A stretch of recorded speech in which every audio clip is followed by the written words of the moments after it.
Welcome to America and Africa History, where we explore the deep roots, powerful stories, and legendary contributions of the Black race throughout world history. Today we begin our series, The History of America. But the story doesn't begin in 1492. Long before Europeans arrived, America was already home to thriving civilizations. America, a land of vast mountains and endless rivers, a place of ancient cultures, thriving cities, and civilizations that rose long before the arrival of Europe. A land whose history did not begin in 1492, but thousands of years earlier. This is the story of America, a story shaped by indigenous nations, and profoundly transformed by the arrival of millions of Africans, whose forced labor, culture, resistance, and resilience would forever alter the destiny of the New World. Long before the rise of cities, long before recorded history, the first humans reached the Americas during the Ice Age. The world was colder then. Massive glaciers covered much of the northern hemisphere. The first people crossed into the continent over 20,000 years ago, following herds of mammoths and bison across a land bridge that once connected Siberia to Alaska. They spread southward over thousands of years, through forests, deserts, and coasts, adapting to every environment. These were not primitive wanderers. They were innovators, hunters, artists, astronomers, and eventually civilization builders.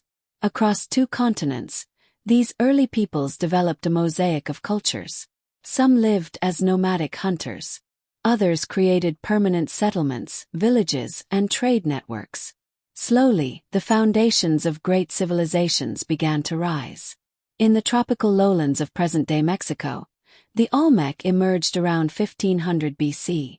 Their colossal stone heads, some weighing over 20 tons, remain a mystery and marvel. They pioneered early writing, mathematics, and the calendar systems that would influence civilizations for millennia. The Olmec laid the blueprint for what would become the cultural heart of Mesoamerica.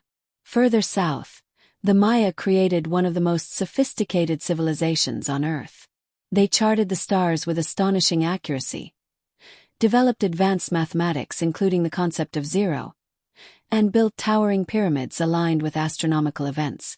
Their cities, such as Tikal and Palenque, rivaled the great cities of the ancient world. They were not a lost people as some claim. Their descendants still live throughout Central America today, preserving traditions thousands of years old. In the Valley of Mexico rose the Aztec Empire, one of the most powerful states in pre-colonial America. Their capital, Tenochtitlan, dazzled European observers with its scale. Canals, floating gardens, palaces, marketplaces, and temples touching the sky. It was a city more advanced than most European capitals of its time. Along the spine of South America, the Inca Empire flourished, an empire connected by 25,000 miles of roads and suspension bridges. They terraced mountainsides, built agricultural systems that still influence farming today, and engineered cities that have endured centuries. Their stonework, precise and earthquake-resistant, remains unmatched. In North America, near present-day St. Louis, rose Cahokia, a city of tens of thousands, filled with ceremonial plazas, pyramid-shaped mounds, and vast trade networks. This was the largest city north of Mexico for centuries. A reminder that North America, too, had powerful nations and urban centers. While civilizations thrived in the Americas, Africa, the cradle of humanity, was home to its own great powers. The Mali Empire, rich with gold, learning, and trade, commanded respect across continents. The Kingdom of Benin produced art so refined that Europeans struggled to believe Africans made it. The walls of Great Zimbabwe rose high above the savannas, testimony to complex African political and economic systems. Africans were explorers, traders, scholars, architects, and kings long before Europe cast its eyes across the Atlantic. This context matters, because the history of America, and particularly Black America, cannot be told without acknowledging the greatness and humanity of those who would later be forced across the ocean. By the 1400s, Europe was changing. Kingdoms were rising. Trade routes were shifting. And European monarchies began exploring the seas to find wealth, spices, and new lands. Spain, Portugal, England, France, and the Netherlands all sought power on the oceans. This drive for exploration and domination would soon bring Europe into direct contact with the Americas and Africa. The consequences would reshape the world forever. In 1492, Christopher Columbus landed in the Caribbean, stepping onto islands inhabited by the Taino and Arawak peoples. What followed was not a peaceful meeting of cultures, but the beginning of colonization, war, disease, and exploitation. Millions of indigenous people perished in the decades after contact. Entire nations were destroyed. Cities were abandoned. Cultures were scattered. Europe's arrival in the Americas marked the end of one era and the violent beginning of another. As European colonies expanded, they needed labor, massive amounts of it. They attempted to enslave indigenous populations, but disease and resistance made this unsustainable. And so, Europe turned to Africa. What began as a trickle became a torrent. European ships sailed to the west coast of Africa, capturing or buying enslaved men, women, and children. They were transported across the Atlantic in brutal conditions, packed into ships like cargo.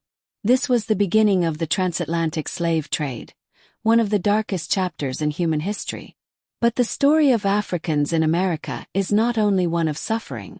It is also one of endurance, creativity, resistance, and transformation. Black people would shape every part of the New World through their labor, culture, spirit, and genius. The ancient world of the Americas has now met the forces of Europe and Africa. In Part 2, we follow the rise of the colonies, the growth of slavery, the birth of Black America, and the rise of resistance. The story of America has only just begun. By the late 1500s, the world had changed forever. New European empires clawed their way into the Americas. Indigenous nations resisted desperately. And on the shores of West and Central Africa, millions of lives stood on the edge of a storm. This is the story of how the Americas were reshaped, through violence, ambition, and the forced labor of African people. This chapter is the birth of colonial America and the birth of Black America. The first enduring English settlement, Jamestown, was founded in 1607. It survived only through the knowledge, generosity, and labor of the Powhatan Confederacy, who taught colonists how to grow food and navigate the land. But as more Europeans arrived, fear and ambition replaced cooperation. Conflicts erupted. Native homelands were seized. Cultures were displaced. This pattern repeated as the French, Dutch, and Spanish built colonies across North America. Every colony shared two goals: land and labor. The land came from indigenous nations. The labor would soon come from Africa. In August 1619, an English ship arrived in Virginia carrying a small group of Africans. They were seized from a Portuguese slave vessel. These were the first documented Africans to enter English North America. Some worked as indentured servants, as did many Europeans at the time. But within decades the system hardened. Colonial laws shifted, and a brutal hereditary system of race-based chattel slavery emerged. From this moment on, African identity in America would be shaped by a system designed to extract labor, break families, and erase culture, but it would fail. Because through this suffering, a new people would emerge. A new culture, a new identity. The beginnings of Black America. From the 1600s to the 1800s, over 12 million Africans were taken across the Atlantic. Millions more died in wars, raids, and forced marches before even reaching the coast. Families were torn apart. Children were taken from parents. Entire villages disappeared. On the ships, hundreds were chained together in suffocating darkness. Disease swept through the decks. Many did not survive the journey. Those who resisted were beaten, starved, or thrown into the sea. This nightmare was known as the Middle Passage. And yet, through unimaginable pain, Africans held onto fragments of language, memory, rhythm, and spirit. These fragments would grow into the cultural foundations of African American life. The enslaved came from diverse kingdoms and cultures. The Yoruba, Igbo, and Akan of West Africa. The Congo and Mbundu of Central Africa. the Wolof, Monde, and Fula peoples, many others from regions spanning Senegal to Angola. Each brought languages, music, spiritual traditions, farming knowledge, ironworking skills, and social customs. These African cultures did not vanish. They transformed, blending, adapting, and surviving under extreme oppression. They formed the roots of Black America. As colonies expanded, slavery became the backbone of the American economy. In the Chesapeake, enslaved Africans produced tobacco, the green gold, that financed colonial growth. In the Carolinas, West African rice-growing expertise built massive plantations. In the North, enslaved people labored in homes, shops, docks, shipyards, and emerging industries. Slavery was not a Southern phenomenon alone. New York, Boston, Philadelphia all profited from it. This system shaped every institution: law, religion, education, the courts, and the economy. America was being built, and Africans were doing the building. But slavery did not mean surrender. Every day, Africans resisted in ways small and large. They slowed work.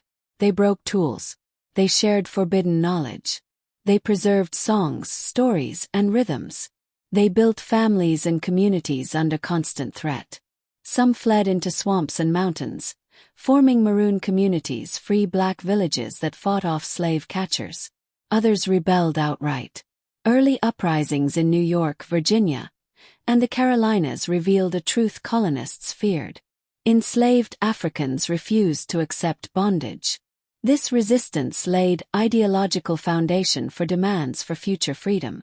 Under slavery, African and European traditions blended. From this fusion emerged spirituals, born from African rhythms and Christian themes. The ring shout, an ancient African circle dance that survived. New forms of storytelling, call and response, and oral tradition. Early Black churches, which became centers of hope and resistance.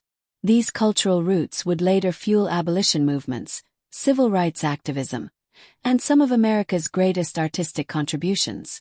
By the mid-1700s, the American colonies had grown wealthy largely off enslaved labor. But Britain tightened control through taxes and restrictions. Protests erupted. Colonists began calling for freedom, even as they denied that same freedom to the people who worked their fields and built their cities. A contradiction was forming, one that would define the coming revolution. Colonial anger grew. British authority wavered. Shots were fired. The world was about to change. Black Americans, free and enslaved, watched events closely. Many hoped the coming conflict might be a path to freedom. Some joined colonial militias. Others joined the British, who promised emancipation for escapees. And standing at the very first clash, the Boston Massacre, was Crispus Attucks, a man of African and Native heritage. He became the first American to die for the cause of independence. The revolution was beginning, and Africans would play a critical role. By the late 170s, the 13 colonies stood on the edge of rebellion. Britain tightened its grip, and the cries for liberty grew louder. But for hundreds of thousands of enslaved Africans, freedom was still only a dream. As the American Revolution erupted, Black men and women faced a question that would shape their future. Where would liberty be found? The first shots of the American Revolution came in April 1775. Colonial militias clashed with British soldiers at Lexington and Concord. News of the conflict spread quickly from Boston's cobblestone streets to the plantations of the South. Thousands of enslaved people listened closely. Rebellion always brought possibility. The path to freedom, or deeper oppression. In November 1775, the British made a bold move. Lord Dunmore, the royal governor of Virginia, offered freedom to any enslaved African who fled their patriot owners and joined the British Army. Thousands responded. Men, women, and children escaped plantations under darkness. They risked death for a chance at freedom. These Black loyalists formed the Ethiopian Regiment, fought in key battles, and later traveled to Canada, the Caribbean, and even Africa. For the first time in American history, Thousands of Africans seized the chance to fight for their own liberation. But not all Africans sided with Britain. Many free black men and even some enslaved men promised freedom joined the Continental Army. The most famous unit was the 1st Rhode Island Regiment, sometimes called the Black Regiment. They fought bravely in the Battle of Newport and across the war. African Americans served as scouts, spies, drummers, carpenters, and soldiers.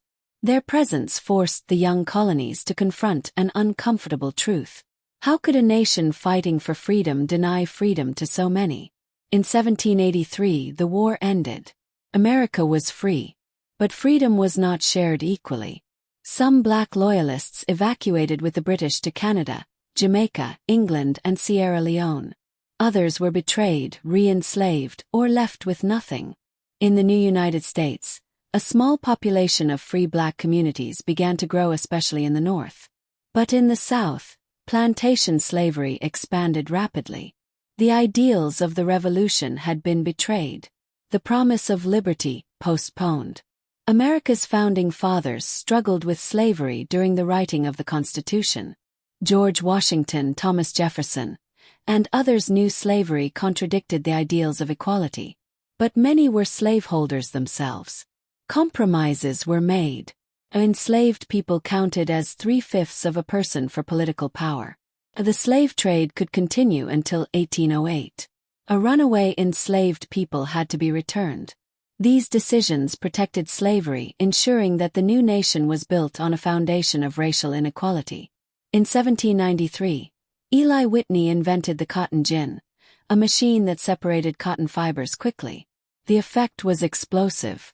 Cotton became the most profitable crop in the world. American plantations expanded westward into new territories. Millions of acres were seized from indigenous nations. This era became known as the Cotton Kingdom. And the Cotton Kingdom ran on enslaved labor. Between 1790 and 1860, the enslaved population grew from 700,000 to nearly 4 million. Families were torn apart and sold across states. Children were born into bondage. The Deep South became one of the harshest slave societies in history. But as the system grew more brutal, black resistance grew stronger. Resistance was constant. It existed in whispers and in shouts. Some enslaved people resisted quietly, teaching reading and writing in secret, using music as coded communication, sabotaging tools, slowing work, and maintaining African traditions. Others resisted boldly. A Gabriel Prosser's planned uprising in 1800. A Denmark Vesey's conspiracy in 1822. A Nat Turner's rebellion in 1831. Turner's revolt shook the South to its core. In response, slave states passed harsher laws, banned education, and increased patrols. Yet, for every new restriction came new determination. The most famous freedom fighter was Harriet Tubman, who escaped slavery and returned repeatedly to rescue others. Her courage turned the Underground Railroad into a symbol of hope. By the mid-1800s, America was splitting in two. The North industrialized and slowly moved away from slavery. The South remained locked in the plantation economy. Political battles raged. The Missouri Compromise, the Fugitive Slave Act, a bleeding Kansas, the rise of abolitionism, the Dred Scott decision denying black citizenship. The nation was on a collision course. The question of slavery could no longer be ignored. In 1861, war erupted. The Confederacy seceded to protect slavery. The Union fought to preserve the nation. At first, President Lincoln did not declare the war a fight against slavery. But enslaved people knew the truth: the war's outcome would decide their fate. Thousands fled plantations, seeking Union lines. Others demanded to fight. As the war progressed, Lincoln issued the Emancipation Proclamation in 1863, freeing enslaved people in Confederate territory and allowing black men to enlist. Nearly 200,000 black soldiers and sailors joined the Union forces. They fought in some of the war's bloodiest battles. The famed 54th Massachusetts Regiment showed extraordinary courage during the assault on Fort Wagner. Their service helped secure Union victory and proved the loyalty, bravery, and humanity of African Americans beyond all doubt.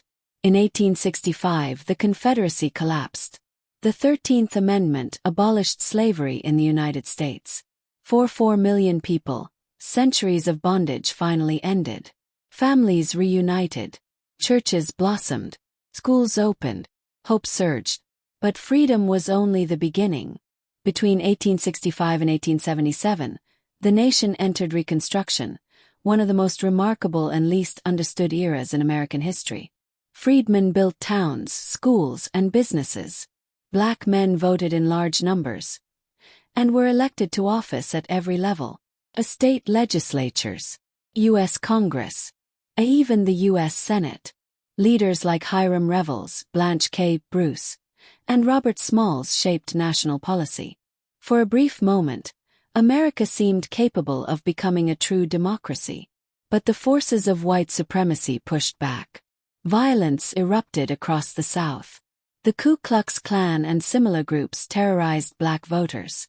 New laws restricted black rights. Northern political will weakened. In 1877, federal troops withdrew. Reconstruction ended. White supremacist governments took control, launching an era of segregation, violence, and disenfranchisement. But Black Americans did not give up. They built churches, businesses, newspapers, and communities that would one day fuel the civil rights movement. The Civil War freed millions, but the battle for equality had only begun. In 1877, Reconstruction collapsed. Federal troops withdrew, and millions of newly freed African Americans were left exposed to a rising tide of hatred and oppression. This is the story of their struggle to survive and to thrive in a land determined to deny them humanity. From the darkness of Jim Crow to the brilliance of Harlem's Renaissance, this is the next chapter in the story of America. After Reconstruction, Southern states passed a wave of laws known as Jim Crow. These laws enforced separation in every part of life. Schools, hospitals, transportation, restaurants, neighborhoods, even cemeteries. Segregation was not just a social system, it was a legal weapon. Black people were denied voting rights through poll taxes, literacy tests, and violent intimidation. White supremacist groups terrorized entire communities. Between 1880 and 1940, thousands of African Americans were lynched, murdered in acts meant to terrorize and control. But even in this darkness, Black Americans built strong communities anchored by churches, schools, newspapers, and family networks. Their resilience would become a quiet revolution. Despite deep oppression, Black Americans pursued education with fierce determination. They built their own institutions. Tuskegee Institute, Howard University, Fisk University, Hampton Institute, dozens of smaller colleges and training schools. These schools produced teachers, doctors, lawyers, ministers, journalists, and activists. Two key leaders emerged. Booker T. Washington, who emphasized economic empowerment and education. W.E.B. Du Bois, who demanded full equality and political rights. Their debates shaped the direction of Black America for a generation. As segregation intensified, African Americans created their own economic systems. By the early 1900s, cities across the South and Midwest had thriving Black business districts. These included grocery stores, insurance companies, clothing shops, medical offices, barbershops and salons, newspapers, hotels, entire street blocks owned and operated by Black families. This surge in economic self-reliance inspired a new dream, one that would take shape in a place called Greenwood. In Tulsa, Oklahoma, African Americans built one of the most prosperous Black communities in the world. The Greenwood District, known as Black Wall Street. By the 1910s, doctors drove luxury cars. Families owned beautiful homes. Businesses thrived. The community had its own newspapers, schools, restaurants, and theaters. It was a symbol of what Black autonomy could achieve. Black Wall Street stood tall, proud, confident, and vibrant. But its success challenged the myths of white supremacy. And that made it a target. On May 31st and June 1st, 1921, an accusation sparked a white mob to attack the black community of Greenwood. What followed was one of the deadliest racial massacres in U.S. history. For 2 days, homes were burned, businesses looted, entire blocks reduced to ash. Airplanes reportedly dropped incendiary devices. Hundreds were killed. Thousands were left homeless. Black Wall Street, once a shining symbol of black prosperity, was destroyed. Yet survivors rebuilt. They refused to vanish. Their resilience became a testament to the unbreakable spirit of Black America. Between 1916 and 1970, over 6 million African Americans left the South in what became known as the Great Migration, one of the largest population movements in modern history. They traveled to Chicago, Detroit, New York, Philadelphia, Los Angeles, Oakland, Cleveland, St. Louis. They sought jobs, safety, education, political power, the chance to breathe free. In northern cities, African Americans became factory workers, union organizers, business owners, and eventually political leaders. This migration transformed the entire nation culturally, economically, and politically. And in one neighborhood in New York City, a cultural revolution was about to explode. In the 1920s and 30s, the Harlem neighborhood of New York became the epicenter of a cultural and intellectual awakening. This was the Harlem Renaissance, a rebirth of black creativity, pride, and identity. Writers and thinkers like Langston Hughes, Zora Neale Hurston, Countee Cullen, Claude McKay, musicians like Duke Ellington, Louis Armstrong, Billie Holiday, artists like Aaron Douglas. Together, they reshaped American art, literature, and music. Jazz became the soundtrack of a new era. Harlem became the heart of Black America. And the world began to recognize the brilliance of black culture. From the ashes of slavery and the violence of Jim Crow, African Americans built schools, businesses, communities, and an enduring cultural legacy.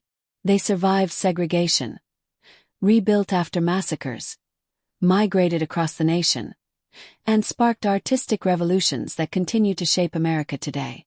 But the struggle for equality was far from over. Ahead lay new battles in the courts, in the streets, and in the hearts of a divided nation. By the mid-20th century, America was at war overseas and at home. World War II would bring millions of African Americans into military service and industrial labor, exposing the contradictions of a nation fighting for freedom abroad while denying it to millions at home. This is the story of a generation that refused to accept inequality, fought for justice, and reshaped the United States forever. During World War II, more than 1.2 million African Americans served in the U.S. military. The Tuskegee Airmen, the first black pilots in U.S. history, flew with courage, breaking barriers in the skies. Segregated units served bravely, often in dangerous combat zones, while at home, racial segregation and discrimination persisted. The war sparked the Double V campaign. Victory against fascism abroad. Victory against racism at home. Black Americans recognized their service, demanded recognition, equality, and civil rights. The groundwork for the civil rights movement was laid decades earlier. Organizations like the NAACP, Urban League, and National Council of Negro Women fought legal battles, challenged segregation, and advocated for voting rights. In the 1940s and 50s, courageous individuals began challenging Jim Crow. Jackie Robinson broke baseball's color line in 1947, proving that black talent could not be ignored. Thurgood Marshall argued landmark cases before the Supreme Court, including the famous Brown v. Board of Education in 1954, which declared segregation in public schools unconstitutional. The fight for equality was gaining momentum. On December 1, 1955, Rosa Parks refused to give up her seat to a white passenger in Montgomery, Alabama. Her act of courage sparked the Montgomery bus boycott, a 381-day mass protest led by Dr. Martin Luther King Jr. and local leaders. African Americans walked miles to work, carpooled, and organized every aspect of daily life in defiance of Jim Crow. The boycott ended with a Supreme Court ruling declaring segregated buses unconstitutional. This was not just a victory for Montgomery, it was a symbol of the power of collective resistance. The 1960s became the decade of action. Sit-ins challenged segregated lunch counters. Freedom riders rode interstate buses into hostile territory. Marches in Birmingham, Selma, and Washington captured global attention. On August 28, 1963, the March on Washington drew over 250,000 people. Dr. King delivered his historic "I Have a Dream" speech, inspiring the nation and calling for justice, equality, and an end to racial oppression. Legislation followed. Civil Rights Act of 1964 outlawed discrimination in public spaces and employment. Voting Rights Act of 1965 protected Black citizens' right to vote. Yet legal victories did not end the struggle. Violence, poverty, and systemic racism persisted. Some African Americans demanded more than integration, they demanded empowerment, pride, and control over their communities. Leaders like Malcolm X emphasized self-defense, cultural pride, and independence.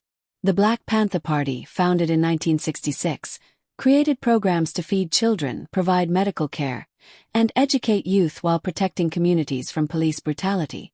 This era, often called Black Power, challenged America to confront systemic inequality not just legally, but economically and socially. During the 1960s and 70s, African American culture flourished and influenced the entire nation. Motown Records brought Black music into every household. Jazz, soul, and R&B shaped the soundtrack of America. Writers, poets, and artists explored identity, history, and resistance. Early hip-hop roots emerged in New York neighborhoods. African Americans were not only demanding justice, they were defining culture, style, and thought. By the late 1970s, African Americans were entering politics. Shirley Chisholm became the first Black woman elected to Congress and ran for president. Jesse Jackson organized voter drives and civil rights campaigns. Cities began electing Black mayors and council members. Yet urban poverty, police brutality, and systemic inequities remained. The struggle continued, evolving into new movements, protests, and debates about the meaning of equality. The mid-20th century proved that courage, unity, and resilience could change a nation. From bus boycotts to marches, from the courts to the streets, African Americans forced the United States to live up to its promise. They reshaped law, culture, politics, and identity. From the victories of the civil rights movement emerged a new generation, a generation determined to claim its place in every part of American life. This is the story of modern Black America, of political breakthroughs, cultural revolutions, social movements, and the ongoing struggle for equality and justice. The 1980s marked the rise of African American cultural influence. Hip-hop, born in the Bronx, spread across the globe, giving voice to urban struggles, pride, and resilience. Artists like Run DMC, Public Enemy, and LL Cool J turned neighborhoods into stages and stories into anthems. Meanwhile, Motown, jazz, and soul evolved, influencing fashion, literature, television, and film. African Americans were no longer just participants in culture, they were shaping it. Politics became a critical battleground. In 1984 and 1988, Jesse Jackson ran for president, inspiring millions and challenging the status quo. Black mayors, council members, and governors rose to power, transforming cities from Chicago to Atlanta, Detroit to Los Angeles. Yet, systemic inequality persisted. Urban poverty, police brutality, education disparities, voting suppression. The fight for justice continued on every front, political, social, and cultural.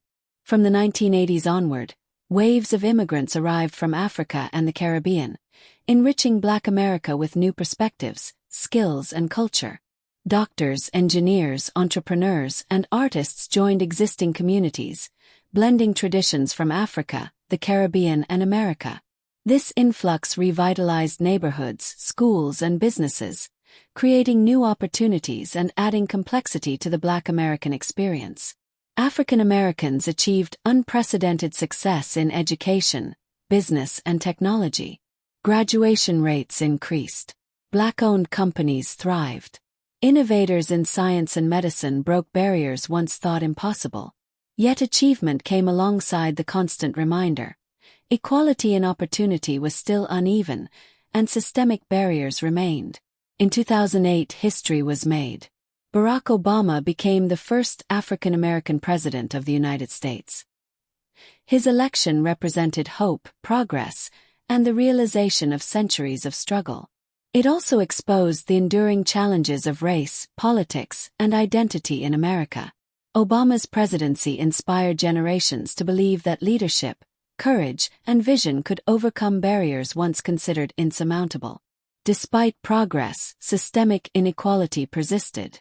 Police violence, mass incarceration, and economic disparities fueled new movements.